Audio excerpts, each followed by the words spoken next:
자, 그래서일까요? 한동훈 대표가요, 어제 만찬 직후에 다시 한 번 더 윤 대통령과의 독대를 요청한 것으로 알려졌습니다. 그러면서 이 조선일보 보도 내용인데요. 그러면서 언론에 이 재요청한 사실을 또 공개하겠다라고까지 또 언급을 했다는 거예요. 그러니까 독대 가지고 만찬 전에 논란이 됐었는데 끝나자마자 또다시 독대 요청을 한 겁니다.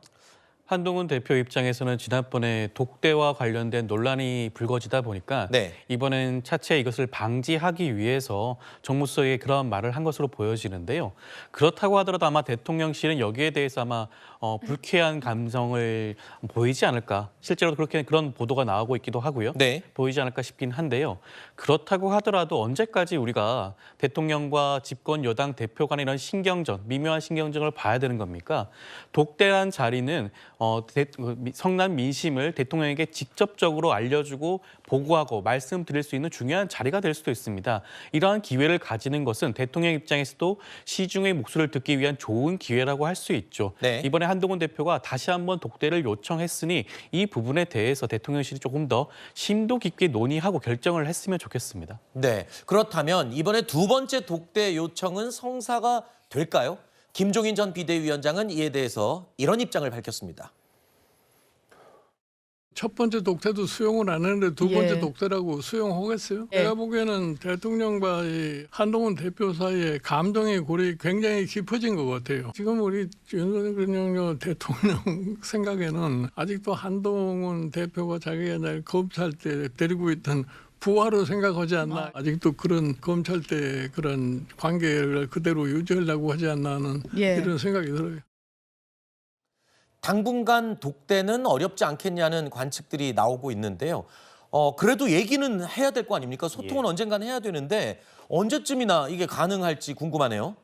근데 저는 가능성이 낮지 않다고 봅니다. 그래요? 왜냐하면 윤석열 대통령이 이재명 대표와 언제 만날 것이냐 상당히 논란이 됐었죠. 네. 그런데 전격적으로 회동이 됐었습니다. 그런 것처럼 저는 윤석열 대통령이 어떤 시점에서간 한동훈 대표와 직접 현안에 대해서 논의하는 것 자체에 대해서는 저는 거부감이 없을 거라고 봅니다. 네. 다만 지금 논란이 되는 것은 한동훈 대표 측이 윤석열 대통령에게 독대를 마치 재촉하는 것처럼 보이는 것이죠. 네. 그것을 윤 대통령이 받아들이게 되면 네. 한동훈 대표가 압박을 해서 이거에 윤 대통령이 못 이기는 척 이 독대를 받아주는 것이 되는 이 모양새에 대해서는 거부감이 좀 있을 거라고 보거든요. 네. 저는 지금 이 여당과 대통령실의 프로토콜이 좀 잘못됐던 것이 한동훈 대표가 먼저 독대를 요청을 했습니다. 근데 이건 좀 불발이 됐어요. 네. 그렇다면 그 다음 순서는 저는 윤석열 대통령 측에서 독대 필요성에 대해서 다시 이 순서를 좀 바꿔가는 그러한 모양이 필요하거든요. 근데 저는 이러한 것들이 이루어지지 않는 것이 일단은 문제고 네.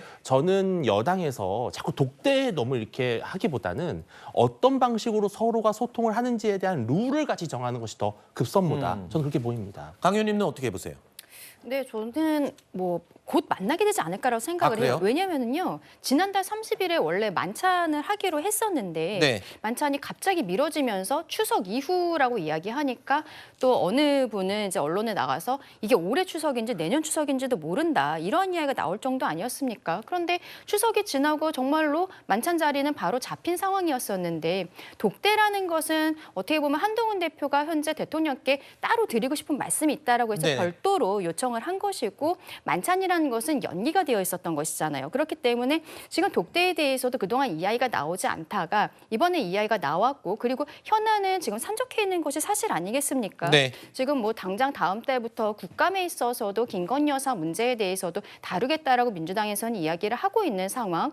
그리고 여러 가지 금융투자세라든지 그리고 25만 원 지원법에 대해서 재요구를 할 것인가 이런 부분들에 있어서 네. 결과적으로는 서로 협의할 부분들은 굉장히 많거든요. 그래서 네. 이게 갈등으로 국면으로 보인다기보다는 차차 협의할 문제다라고 여기에 대해 대통령실에서 이야기를 했던 것만큼 저는 근시일 내에라도 알겠습니다. 독대는 이루어지지 않을까라고 생각을 합니다.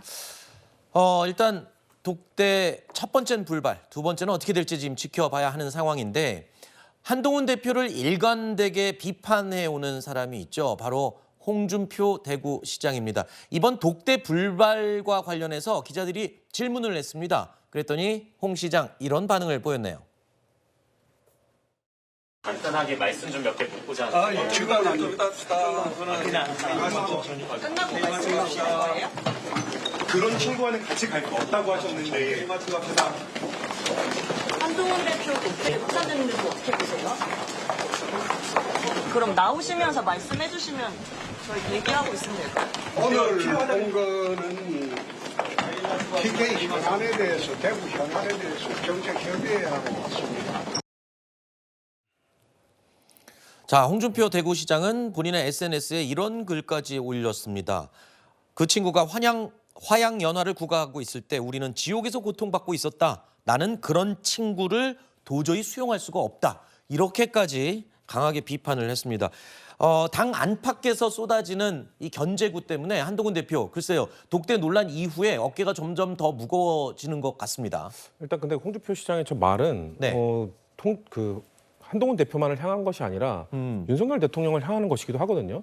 화양연화를 구가할 때 그때 한동훈 대표가 누구랑 일하고 있었습니까? 네. 윤석열 당시 검찰총장과 일하고 있던 시기를 말하는 것이거든요. 이렇게 홍준표 시장이 늘 보면은 한동훈 대표를 공격하는 것 같은데 보면은 들여다보면은 그 윤석열 대통령을 항상 같이 공격하고 있다. 그리고 네. 지금 아까 이 기자의 손을 이렇게 좀 뿌리치는 모습 때문에 좀 언짢아 보이는 표정 같지만 저는 지금 상당히 좋아하시는 표정으로 보이거든요. 왜냐하면 저런 글을 올리고 국회를 갔더니 모든 언론이 본인에게 집중을 해주고 있는 것 그런 거를 오히려 즐기고 있는 것 아닌가라는 말씀을 드리고 싶고 네. 한동훈 대표가 안팎으로 지금 공격을 받고 있어서 곤란할 것 같지만 조금만 지나면은 윤석열 대통령이 오히려 곤란해질 수 있다. 왜냐하면 한동훈 대표를 지금 목재고 있는 거는 여야 의정 협의체를 어떻게든 구성해내겠다는 것 그리고 김건희 여사의 리스크를 어떻게 여당이 관리할 것인가 이 문제인데 이 두 문제 모두 윤석열 대통령과 공동 책임을 지고 있는 겁니다. 네. 저는 분명 의료 대란이 만약에 현실화되고 좀 더 심해지면은 대통령에 대한 비판이 더 높아질 것이고 네. 김건희 여사 특별법 관련해서도 재결 요구가 왔을 때 네. 지금 당내 분위기가 과연 저는 그 필리버스터를 안 한 걸로 봤을 때 당내에 의외의 반발표가 또 나올 수 있다. 재해결 요구가 왔을 때. 네. 그렇게 되면 지금 한동훈 대표에 대한 두 가지 압박이 오히려 윤석열 대통령을 더 강하게 압박할 수 있기 때문에 네. 지금은 한동훈 대표가 압박받는 걸로 보이지만 저는 언젠가는 시간이 좀만 지나면 윤석열 대통령에 대한 압박으로 바뀔 거라고 봅니다. 알겠습니다.